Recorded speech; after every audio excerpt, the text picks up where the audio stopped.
I stand firmly in the fact that I'm one of the best to ever do this. For the culture, for my coast, and for my city. This is the Best Rapper in LA podcast. And I'm your host, Murs. What up, though? All right, lots of lies. Last week's episode, as far as timing is concerned, I don't know when this happens. I've been trying to figure it out for the past hour and a half. I give up. We'll save all the juicy details for the book. This podcast is about the music, and I have to remind myself of that. Shout out to Chesky, Fake 4, independent music legend. I don't want to just confine him to hip-hop. He listened to the podcast, which is phenomenal. What an honor. I've got friends who would rather end society, cause there's no way of fixing these flaws. And that's starting to make far more sense to me now, cause we're lazy and used to what's wrong. It's been embedded inside us since the first breaths. We're destroying the world where we live. But I'm sitting here watching a TV in bed wondering. Yeah, man. This thing is really, really special. This podcast. Reconnecting with so many people I haven't spoke to. Shout out to my director homie who listens from LA. I don't want to blow him up, but young man who I've seen his career go crazy. When you hear this, you can let me know if I can give you a real shout out. So many friends and family members supported. Thank you. Family members probably shouldn't listen. I absconded to Vegas after I did my little office melee. Jesus Christ, man! What the fuck you doing? Had no idea who I was fucking with, as I stated last week. At some point, I realized, either on the way there or on the way back, I get the phone call. The president of Warner Brothers wants to meet with you Monday morning. One of the kids you threatened was his son. And this is when I start thinking about being incarcerated, live it up for the weekend. Tuesday morning, I take the meeting. Shit, I gotta do as much fucking important as I can. I gotta go turn myself in next week. I'm up all night. I go into the office of the A&R, and the president is in the A&R's office. This is the same A&R who called me years earlier, I think after the release of 316 or into the beginning. The A&R that called me, I eventually end up in his office anyway. So now I'm like, I don't know if I'm catching a case. I don't know if I am going to get dropped. So I walk into the office. He's there, dressed real nice and neat. And all my indie backpack, it's like the devil. I feel like I'm finally meeting. Everybody talks about the Illuminati, and that's all I heard about. How they wanted to control rap, and they forced us to make this thing with the prison industrial complex and all this shit. So I'm like, fuck, all the shit you're seeing on your reels and TikToks and YouTubes, I've been indoctrinated with and heard for at least a decade at this point. So it's 2000, whatever, early aughts, as the kids say. And I'm looking at this is the devil. Spoiler alert, turns out to be one of the nicest, most genuine humans I've met in any industry. All I know, a great father and a great husband and a musical genius when it comes to his ear and for talent. Of course, because he signed me. Well, his son signed me, but he is now sitting there. And on the table, next to the devil, is this man went to Aaron's Records, or Amoeba Records, I don't even know which one it was at the time, and picked up every cassette. He has MCTV on VHS sitting, I think we had both volumes on the desk with a 3MG Gypsy's Luck and a Penguins tape with multiple other almost every release I've ever made. I sit down, he says, I know who you are. I know what you do. What do you want? This is where I get the devil vibes really sink in. What do you want? I've thought about this option because I'm not in jail. I'm like, all right, if I'm not in jail, either they're gonna like arrest me on the way out or into the building. Now I'm into the building. They didn't arrest me in the lobby. They let me upstairs, and this is when Warner Brothers was in the like looks like a huge ski lodge right next to the actual Warner Brothers film studios, which I learned later they don't cooperate in the most literal sense of the word cooperate. I'm upstairs in Warner Brothers in an A&R's office with the president. So I'm not going to jail. Now my other thing kicks in. All right. I watched some George Lucas documentaries. This is before YouTube, when you actually had to buy DVDs and shit like that, or before I had access to YouTube like that. I credit all knowledge, but this is like when you really had to dig for shit. My partner and I were talking about like having to go to the library and research something. We were those kind of nerds. George Lucas didn't, and I learned this from a DVD, I'm pretty sure. Whatever fucking movie he did first, I forget, I think American Graffiti or some shit. He wanted to make Star Wars, but now he had enough money, and I think he got funding from his other, like, that's what I like about the stories about Hollywood, is because everyone worked together back then. When Bill Paxton, God bless him, told me that United Artists, like the motion picture company, was formed by artists actually uniting, like Charlie Chaplin and other actors and directors that were tired of the Hollywood bullshit of big business. They created that platform. Ice Group is United Artists. Okay, they put out Tough Guys. Remember that from the 80s? They're not getting older. They're getting tougher. Let's go back to doing something we really like doing. It's the first time I took notice of the logo.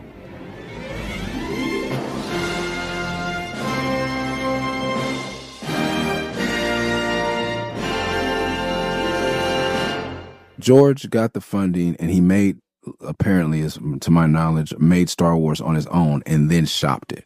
And then the stupid motherfuckers, there are people who passed on Star Wars, and even the person, I forget whoever the fuck accepted it. I love Star Wars, seen it a bunch of times, all the films, and I don't even know who owned it before Disney owned it. I don't give a fuck. Whatever studio decided to do it, they were so dumb that they passed on the fucking toy rights and all the other licenses. Assholes. Because everybody's like, cool, go back and do the other thing. Give us American Graffiti 2 or whatever. Do this passion project, and then we'll let you do what you want.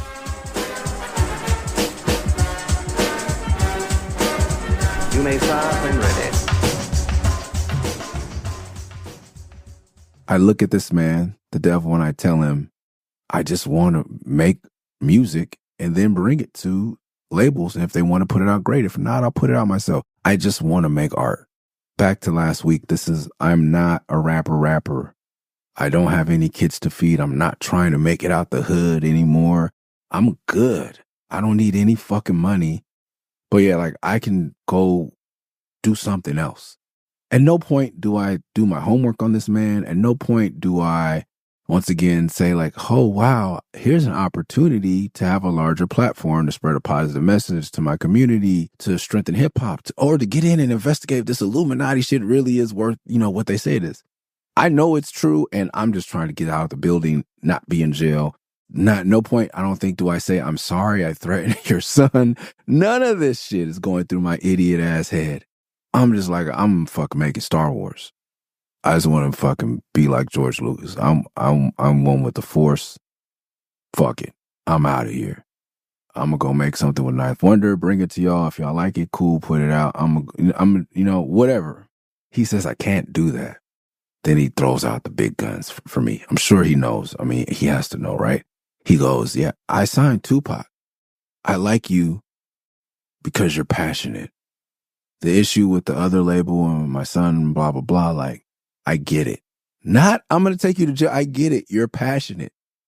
I think a lot of corporate America use that instead of saying you're angry. I think it's politically correct. I don't know if they had that in training or something, but it's perfect.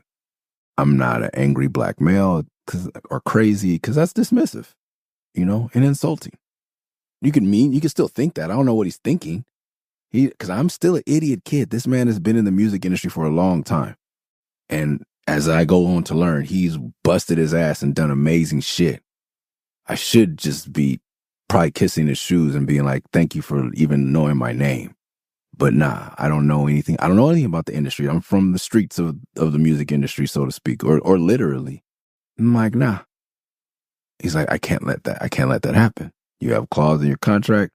I signed Tupac. I believe in you like that.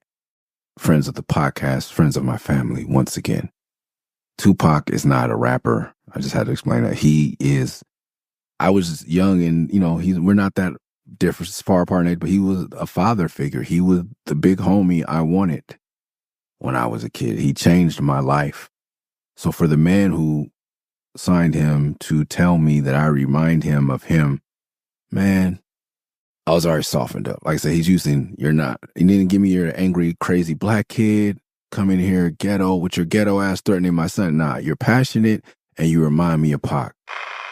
I was having concerts, they were sold out, white boys, Mexicans, blacks, and they would do whatever I said. I could tell all those people in the audience to turn around in a circle, and they would do it. I was having love, like undeniable love. And I was scared.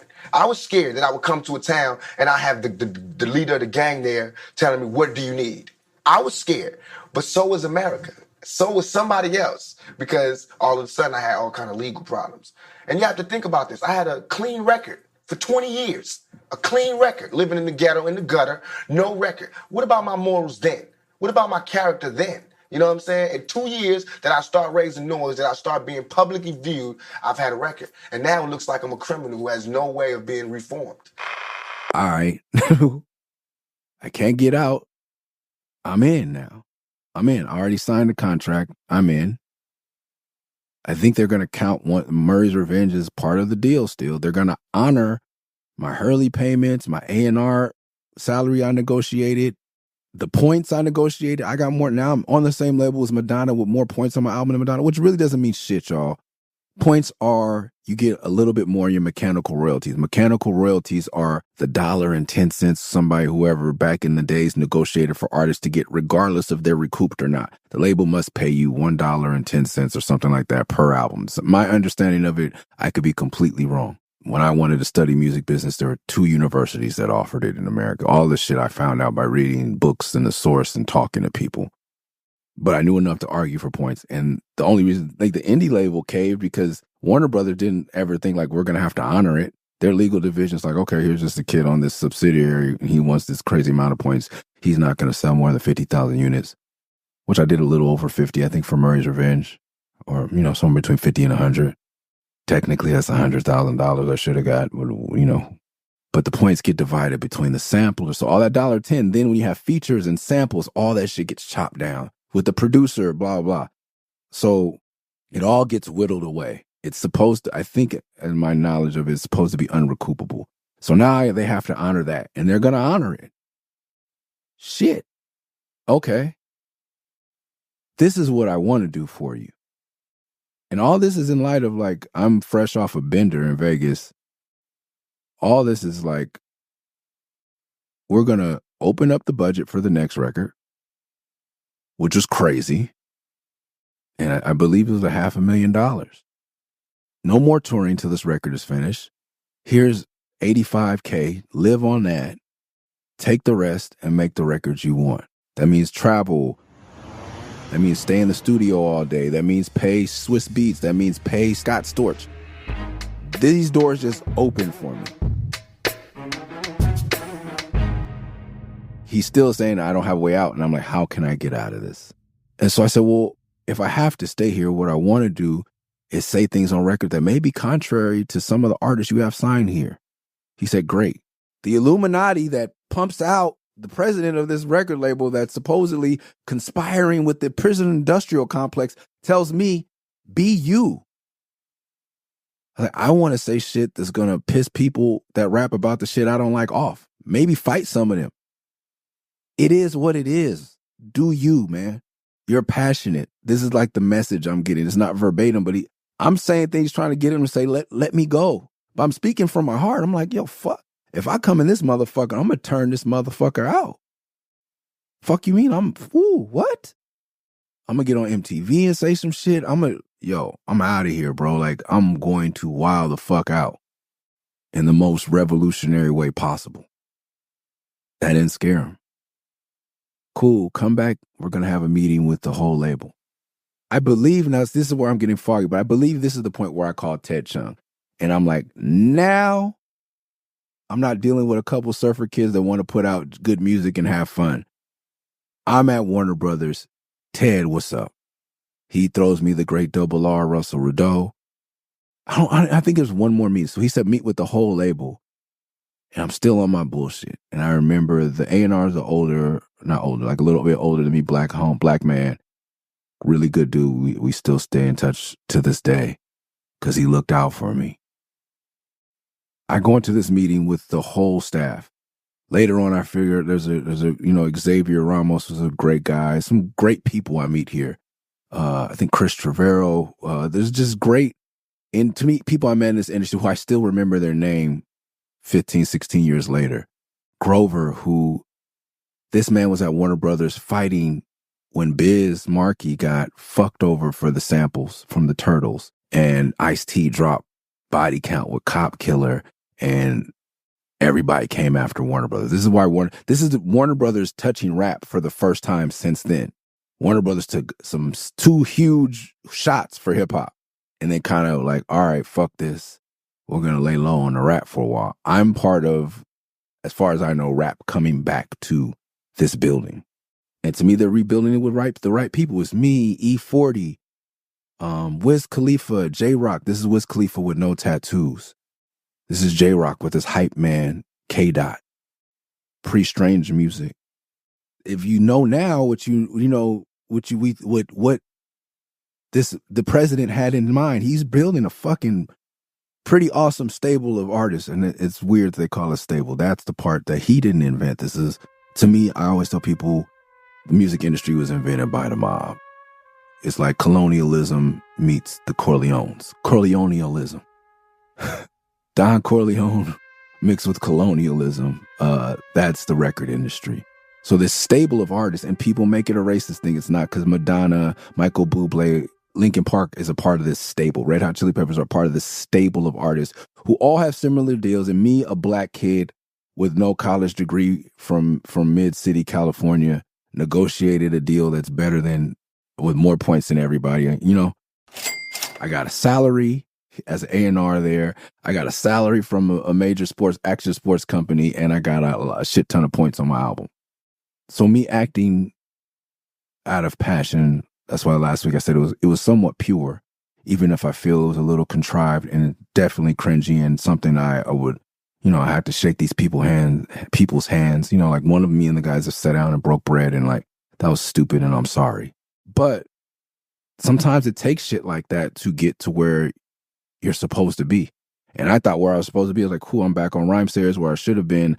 I remember when I made the decision, I was in the parking lot at the Liberty board shop in Brea, and I was like, I'm going to not go with Rhymestairs. I'm going to go see what this subsidiary is all about. And then I'm thinking, coming home from Vegas, I'm like, man, I just hope that I don't go to jail and that I could just be on Rhymestairs, But praise God, man, he ordered my steps, and they fuck with the right one, and I fuck with the right one. If you're familiar with the saying, like, one day you're gonna fuck around and find the right one. And I acted an asshole and with the right person, because I didn't get any charges pressed, and I wound up getting upstream to a major label, and now having almost what turned out to be $500,000, 6 figures basically to live for a year or so. And I was able to carve out an exemption to still do felt records while under contract with Warner Brothers.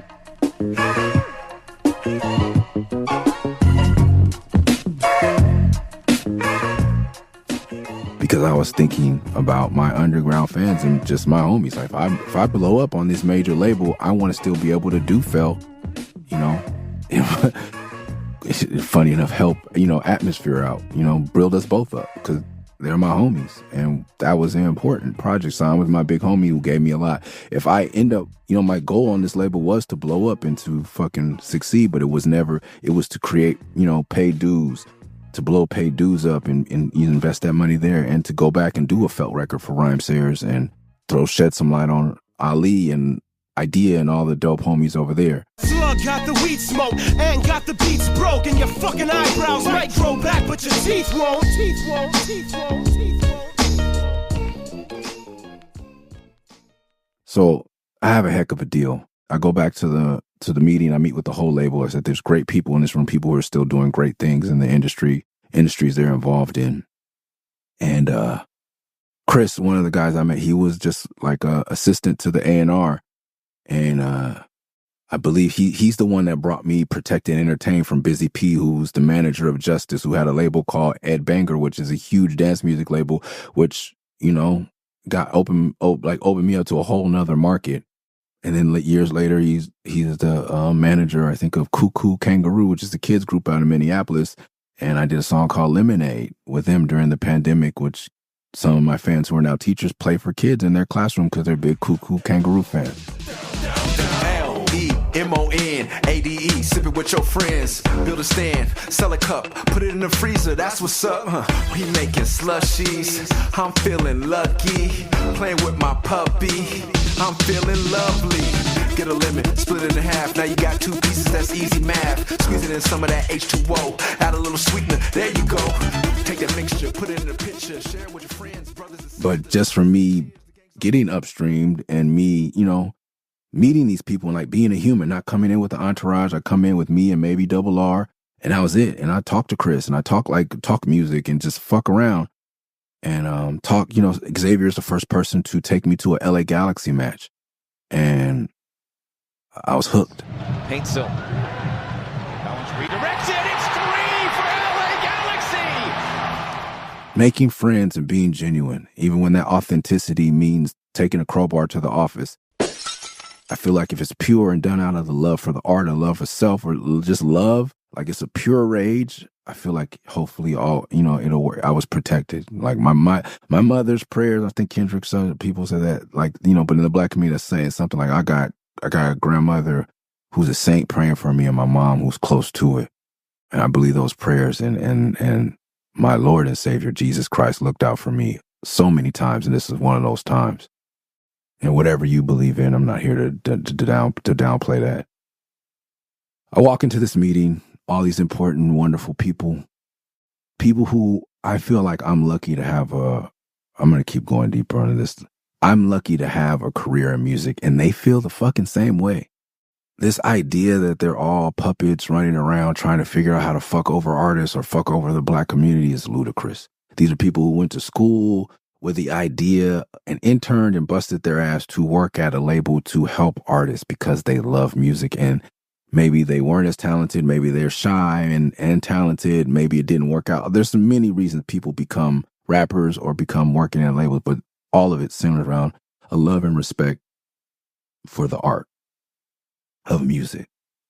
Some people are assholes in here and they're there for the check. That's cool. But I met a lot of good people in this room of good people. I also paint this picture because I come in there, I sit back, I look at the room. The first thing I see is I see the president's son in the room.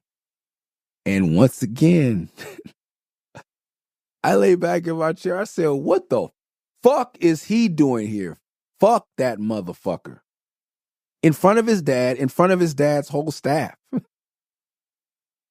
Oh. The A&R I spoke about, the older Black man, picks me up, takes me in the hallway. What the fuck is your problem, N-word? Do you see what's happening here? This guy believes in you enough that he wants his son to work with you because he believes you and him, like this, his son is going to like cut his teeth with you, and like you guys are going to work your way up in this building, in this industry together. You don't know who he is, but he's important, and his son is he wants his son to work his way up. He's not going to give his son a high position, but if you guys work together, he's going to support what you guys do together. And me not thinking like his son chose me out of the fucking tens of thousands of young Black men that rap in the world as somebody to bring to his father who's in a position to put me on every television in America, on radio stations across America. And what do I say? Oh, man. We take the meeting. You go back in there. I've now made an ass of myself in front of some very good people. I can't even blame it on what most artists, what I would call real artists would. Like, I can't blame it on cocaine, heroin, alcohol, ego. Cause I can't blame it on I just got a Grammy. I'm telling everybody to kiss my ass. I am just a literal street kid in here talking shit. I'm not even like doing E40 Master P indie numbers. I'm doing respectable rap, indie rap number. I'm doing numbers, but I'm not. But also at this time, I would tell you the music industry is kind of lost because the mixtape shit's about to come. The blogs are starting to come. They're not involved in any of that. This next wave, like Odd Future, is about to come, giving music away for free. Like, they are looking to me. Like, I'm the first, I believe we talked about, like, some of these artists dropping mixtapes. Like, Murray's Revenge was like the decoy. Like, some of these artists drop mixtapes while they're signed to look independent because they see the importance of having a grassroots thing. They saw the value in me. So I am valuable, and I know it. And maybe I think I'm a little too valuable, or I know exactly how valuable I am, because every time I do something, I've threatened this man. I've told this man, I don't want your record deal. I want to be George Lucas. And now in a room full of his peers, I say, why the fuck your son again? Oh, man. So after that, I guess we're stuck together. That's what I learned. I'm not getting out of my contract. I can't say or do anything to get out of this contract now. So me and the young man, his son, we go, and I bring him to, the dry cleaners that my family is owned and operated at this point. I think at that point, probably over 30, 40 years maybe. And then I take him to the block. I take him to Cloverdale. Like, this is where I come from. I'm a little bit different. I don't just come from one world. I don't come from a collegiate background and then started rapping. I'm not Young MC. And I'm not Snoop Dogg.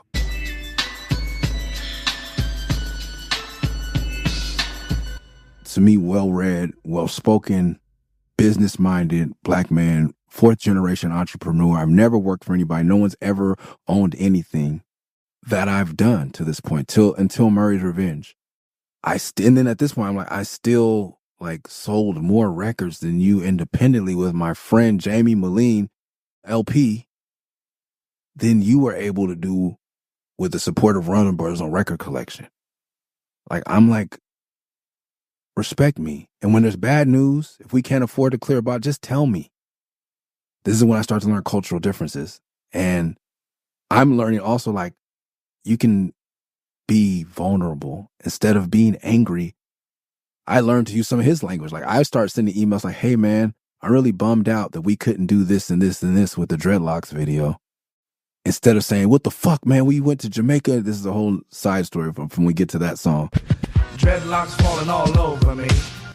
When it came to our next big disagreements, which I think that was one of the first, it was, hey man, I'm really hurt that my vision isn't gonna hit the air, hit YouTube or hit MTV the way I thought it would. Instead of fuck you, blah, So I think we learned from each other. And I'm like, you can't talk to me crazy because I come from a place where these are my crazy friends.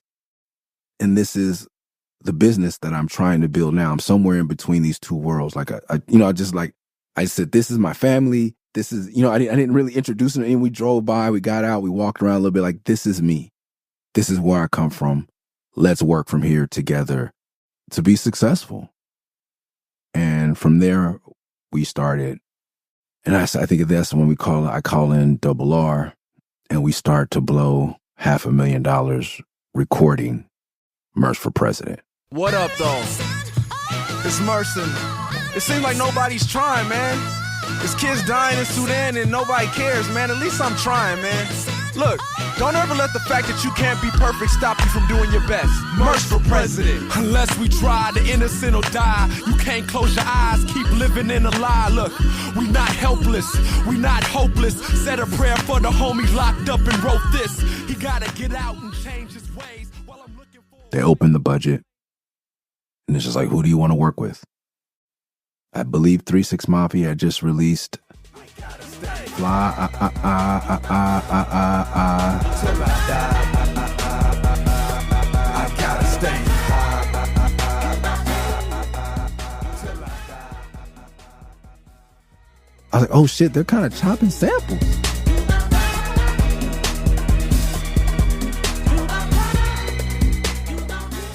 This is not a stretch for me.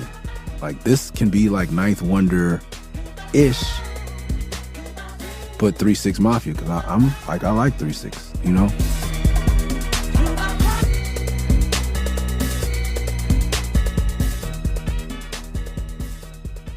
Now that, you know, it wouldn't have been, for me, it wouldn't have made sense until that record. I was like, oh shit, this makes sense. They are trying to, you know, because Kanye's hitting now with the chop sample type of shit, and they're trying to come a little that way. I'm like, I think this might work.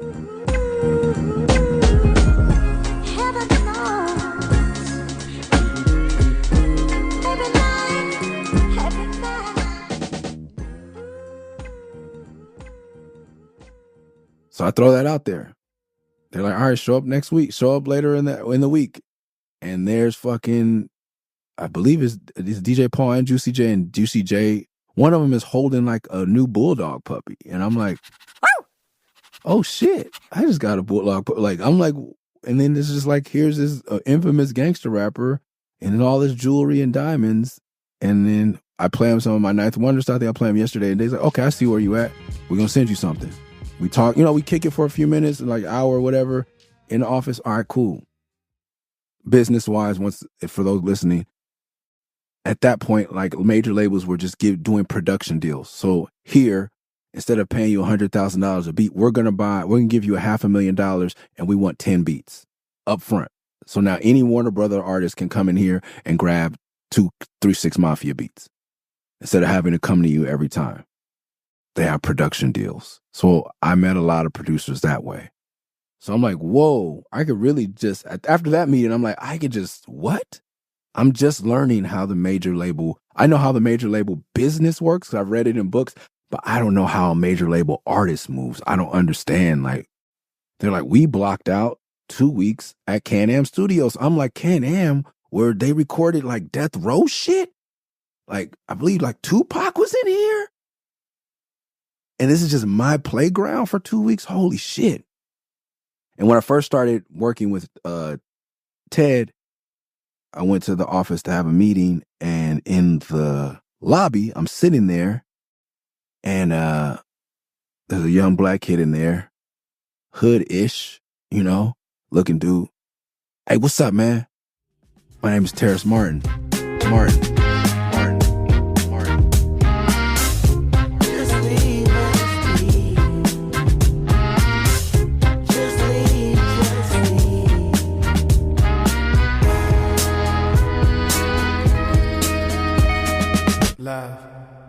You know my baby mama da-da-da. I was like, oh shit. Yeah, I met you before when we were younger. Like, yeah, you live 2 houses up, blah, blah, blah. Basically, and then this is where Terrace was always like, I know you're really from the hood. Like, I seen you. I know who you know. I know where you from, you know? But you play this backpack weirdo shit. But I know you. I'm like, what are you doing here? He's like, oh, I'm working with Doghouse. They just did a gospel record. And Terrace has been working with Death Row and gangster rap for years. He has been replaying samples since he was 14, 15. Terrace's story, my story, I would say extremely pale in comparison to the shit that he's seen, done, played, heard. You know, because he goes from fucking in the studio with Tupac and DJ Quick when he's a teenager to Herbie Hancock.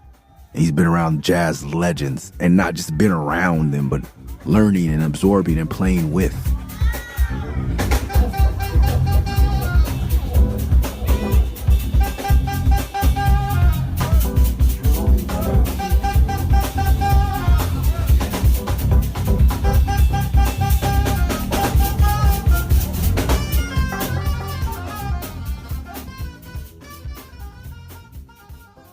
So me and Terrace were kind of like incubator at Stampede, Cashmere. Cashmere, Stampede was just growing as a marketing and management firm, which is still one of the most powerful in hip hop or urban marketing. Shout out to Rona, Kelly Wu, Ryan Ford, Sing Chung, like all the amazing staff and team over there. But was small. We're all like just about to like start going somewhere together. And Terrace is part of that as well.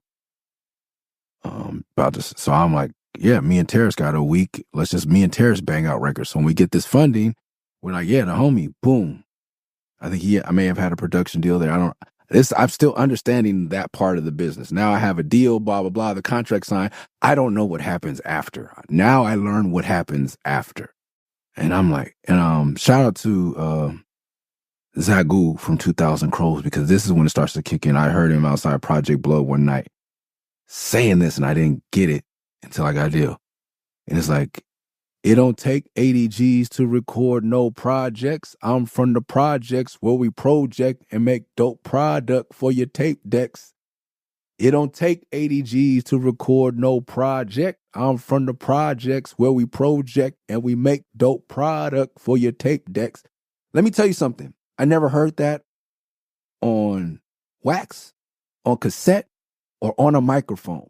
He was just screaming, performing this, not even in a cypher, just outside, like divinely inspired supreme art. He's in a crew called Global Flotations, also in a group called 2000 Crows. This ain't the time to stay calm. Stay calm, stay calm. Me and my niggas, we dropping like napalm. She love the way I move, all my balls can't run me. The type of shit that motivate you to get some money. If I leave the house, it's to get some paper. If not, I don't wanna move. Yeah, I seen you on the route, but that don't mean I fuck with you. Your name ain't steak sauce, never been. I only mess with veterans. Yeah, my crow niggas war ready. Ain't asking to put no work in. Every day out here training day. Shells landing another rainy day. Have you had that day in your life you knew nothing after? I remember that when I signed my deal. I still remember. You see how I recited that from memory? I saw it one time, one night. That is emceeing.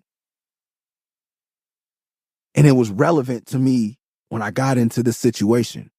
That is knowledge. That is an OG. That is hip hop.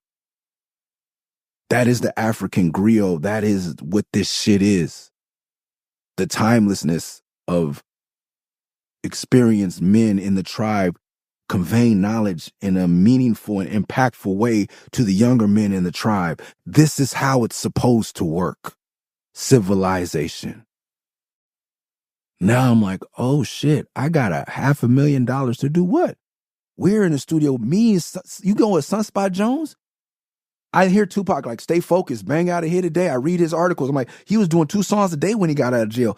I'm like, that's how this is the spirit Sunspot and everything but put into us. We got a 4-track.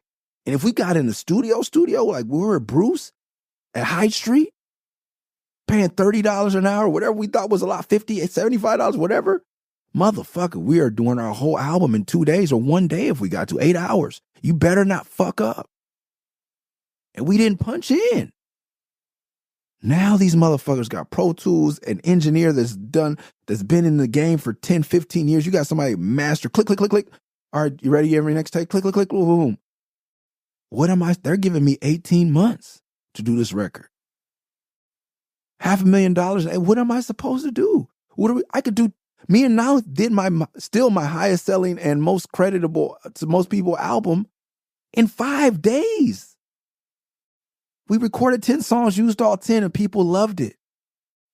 We're celebrating, or we're not celebrating, but we're acknowledging 20 years of that album being out just now. And people still give a fuck. What am I supposed to do in a studio with a producer for weeks at a time? 12-hour days. They blocked out a studio with the most expensive mixing board. Somebody that's paid to sit there and record me when I feel so inspired, who's not bothering me. He will sit in the chair by the board with his head down and take a nap, or lay on the couch and sleep. And as soon as I say, oh, I got an idea, even if it's 1 bar, he'll hop up and happily record my 1 bar and then go back to sleep. Somebody comes into the studio and says, what do you guys want for breakfast? What do you want to eat? Any restaurant in Los Angeles, someone will go get that food for me and bring it back. If I was into cocaine or women or whatever, all of that is this is what you want to talk about. Like, it's not so much the demons on the outside in the industry. It's your inner demon that's going to, I had a manager, Russ, and I didn't know that later. Russ was telling people, Murs don't smoke, Murs don't drink, Murs don't eat meat. When you come in here, Murs wants to work, which actually discouraged a lot of people. I find out later, like, oh, I didn't even take the offer to come work in your sessions because I'm not working like that. I never told Russ to dictate that way, but he works with me or for me, and he knows my vibe. So I'm not mad at Russ for that. But I would have been, like when you get to mixing the record, I'm mixing with DJ Quick. DJ Quick, drink, smoke, eat fucking pork rinds if you want to. You're DJ Quick. You're going to mix the record. By then, and also Russ and I had worked together for a while since after that. But Russ went on tour with me and saw that, like, oh, he really is this guy. His highlight of his night after a show is making a peanut butter jelly sandwich, drinking soda from a can, and talking about Ja and Haile Selassie and dancehall and reggae and Ninja Turtles and hip hop until he goes to sleep with no groupies, no weed. So I think that Russ was like, okay, this dude can't handle, and this is Russ meeting. He doesn't know me from the living. Russ is from Watts, and like he's not familiar with Living Legends, the Grouch atmosphere, none of that shit. So he's like, this is Murs. I gotta protect him from this element. So these sessions are clean. So there's no fucking around really. So I'm really just eating the green beans from P.F. Chang's, the spicy green beans, and what are the other vegan shit they had on the menu at that time? The flourless chocolate cake, because I would still eat like eggs. I think the flourless chocolate cake, or I thought it was vegan until it didn't. Found out it wasn't. And green tea. Like the P.F. Chang, I was like, what? I can get P.F. Chang's? I was eating P.F. Chang's every day and making crazy raps. So I'm not exaggerating. We may have done like 80 different records.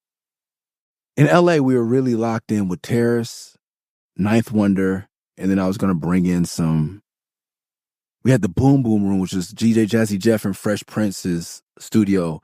Intern working there was a young man named Matt, who is now VP, worked with Dreamville. Shout out Money Making Matt on Instagram. I don't know if he wants me shouting him out or whatever. But, like I seen that young man work his way up and, but this is like, I'm in there and like Danger Mouse is another room. I haven't seen him in years. He's doing some other mixing a YouTube record or whatever the fuck he's doing. We're at Can-Am, we're at Encore, where, this is the board.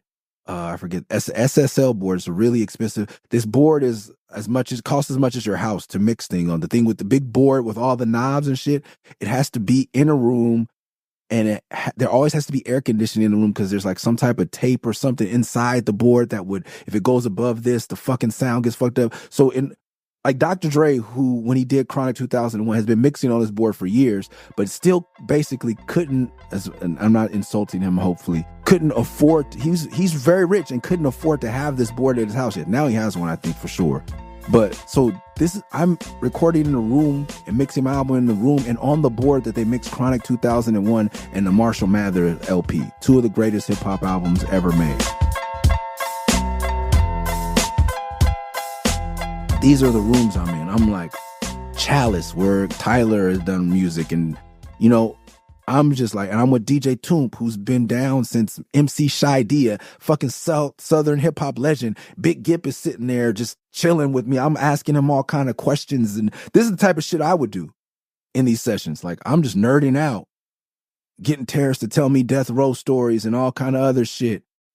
So these are the core people. Wasn't too big at first. Then we get a call.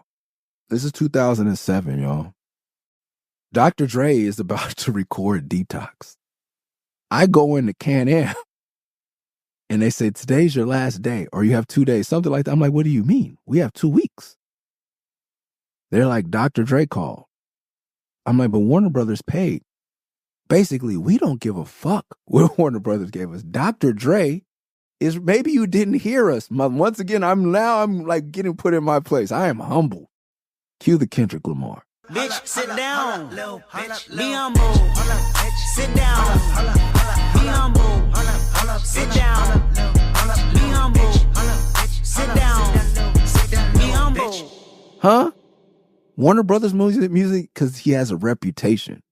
He basically built Can-Am. Fuck you mean? Get out of here.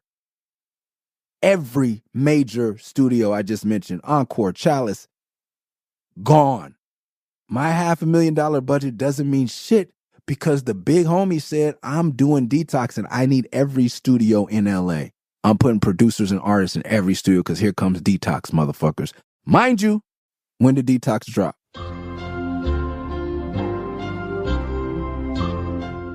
Trick question, it still hasn't dropped. But the idea of Detox is still and was so strong. But once again, like I said, praise God, man. They said, we're getting you and your manager a suite for a week or two at the Waldorf Astoria, a 5-star legendary New York hotel. I believe it's the one from King of New York. I don't remember, probably not, but I feel like I'm King of New York. What do you mean? Now I'm like, okay, what the fuck's going on?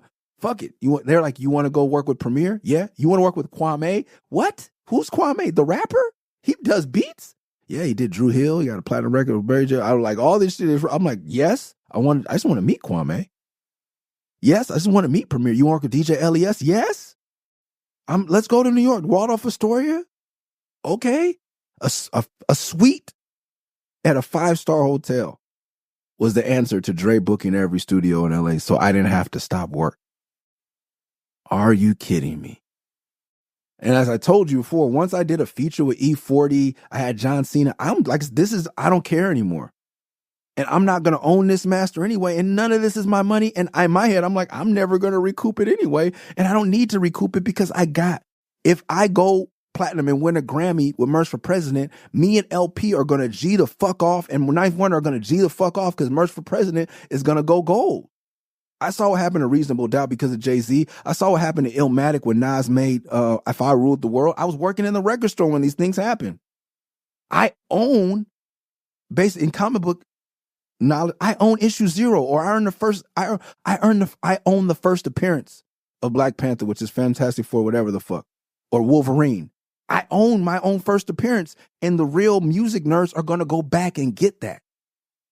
And people who now believe in me and love my brand are going to go back and get 316 and End of the Beginning and Murs Rules the World. And guess who owns all those motherfuckers and 100%? Like the publishing, like come on, bro.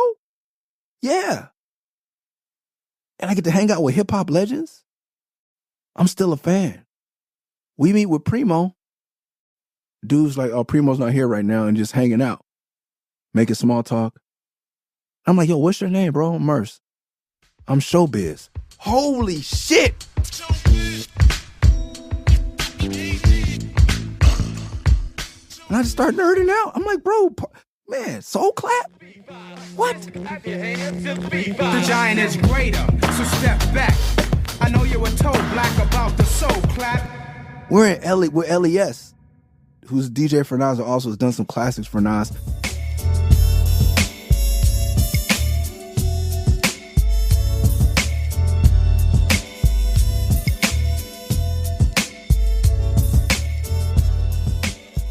Doing a couple records in the studio. He's like, all right, yeah, let's meet up tomorrow. We're driving home. He gets a flat tire. We go to the auto body spot. He's like, y'all could take a cab. I'm like, nah, bro, we're not going to leave you. Like, let's just chill. Like, we're good, bro. We're not going to, we'll wait till you get done and we'll kick it with you. Something like that. And he was like, yo, you know what? Y'all want to go to Queensbridge? I'm like, do I want to go to Queensbridge with LES?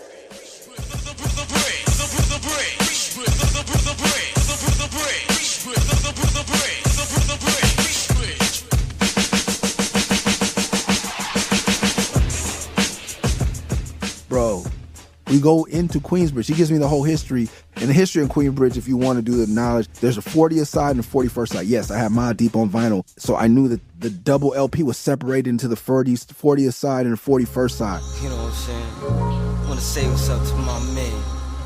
Louis, know he's still here. Drop this one for you, you know?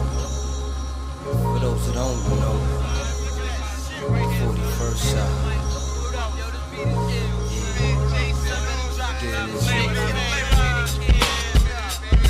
I keep real back still like my man YG. When the fool try to play me with them up, then I'm swayzy. You must be crazy. I never understood it till he's like, yo, this is two sides and this side don't really fuck with this side. And I'm gonna fuck up the stories, but you know, he's like, there's a elementary school, a dry cleaners, or everything. You don't have to leave these projects until it's time for high school. In my head, I'm like, imagine your mentality. He's like, yeah, I got homies that never been to Times Square. And they never been, like, they live in New York. And they create this world for you where you don't have to leave. And it's like this many people live in each building. Like, you know what I mean? Thousands and tens of thousands of people are in this area. I'm just like, whoa. And then we park. And then he whistles. And dudes come down like, hey, yo, blah, blah, blah. Yo, son. And they bring out, and we get out the car and they just bring out, like somebody comes out with the pistol out there, like first, and they see who it is. And it's like, oh, it's LES. Bring them down drinks. And we're just drinking. I'm drinking and hanging out with LES in Queensbridge, like in the middle of the projects. This is like rap Disneyland shit type. Like I'm like walking behind the set.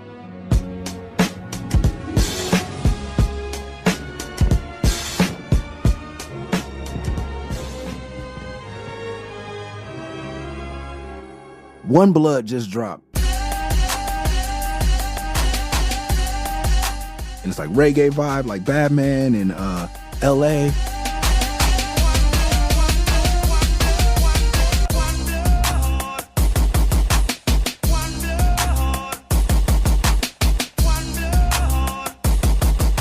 And I'm like, oh, I love that beat.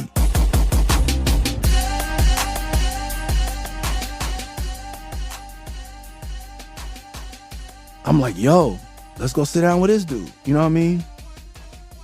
Man, we get to Brooklyn in this neighborhood, and man, I see dudes with blue Timberlands and blue bandanas. I'm like, New York, like real Crips.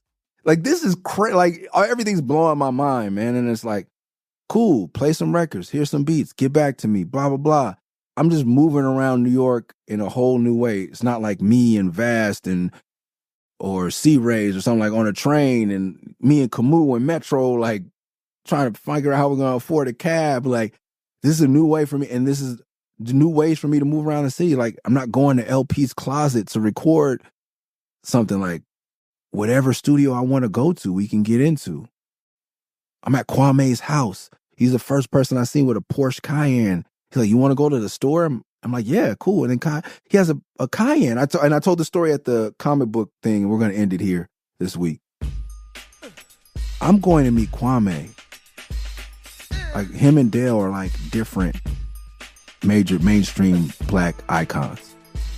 And I get to his house, and he has Voltron in a plexiglass case in the middle of his studio. Transor Z, like all these amazing, when you fucking Crunchyroll owning mother new school Japanese, Japanophile anime nerds.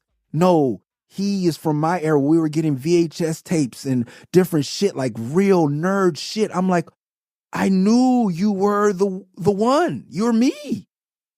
You got all this money in your basement where your studio is with all your platinum plaques, or outside the studio. In the studio are your toys. I love you, man. We just made songs for a couple days and hung out. And he telling me stories about how Eazy-E, he was on tour and it was NWA, Salt and Pepper, Too Short, X-Clan, Digital Underground. It's everybody. There was no genre. Like, this is what I'm trying to do, is get in here and like, fuck the genres. Like, Terrace does gangster rap. Come do it with, come work with me. Like, I'm not going to get this. I'm going to work with 3 6 Mafia, because that's how I grew up. Everything was just hip hop, because we were all living an inner city or somewhat of a black experience. It wasn't that fucking different. De La's on tour with Public Enemy, who's on tour with NWA, and EPMD. We're all different, but we're all hip hop. And he was saying and Kid and Play, and how him and Play would go on stage, because they would say, if you perform Fuck the Police, or you put, like, NW Ren, all these dudes supposedly had real guns, allegedly had real guns out on tour. They were wilding and on stage and just even doing Fuck the Police. you're going to jail afterwards. So what they would do is, because of course this is before the internet and before rap is famous and these sheriffs and these redneck cops don't know who they are, Play and Kwame would go on stage and pretend to be Easy and Dre or whoever, or Ice Cube, and then Dre and Easy, everybody would leave through the crowd. And I'm like, oh. So I go to do the session with Primo. I end up talking to Showbiz and Premier shows, and we just talk for 18 hours. I'm in the studio with Premier. You want me to make a record? No. And this is the beginning of the journey to what will become Murs For President, which is a disjointed clusterfuck of an album. And these are most of these people I mentioned, as you know, if you know the album, these records don't even make the album. None of the records we cut in New York make the record. This is just a pure hip. So I'm glad I indulged, because I don't think a Primo record or any of these records that we did, well, I know they didn't fit. And spoiler alert, I never did the Primo record. But that's my buddy and the big homie, and I wouldn't change a thing. See y'all next week. See y'all next week. See y'all next week. See y'all next week. See y'all next week. See y'all next week.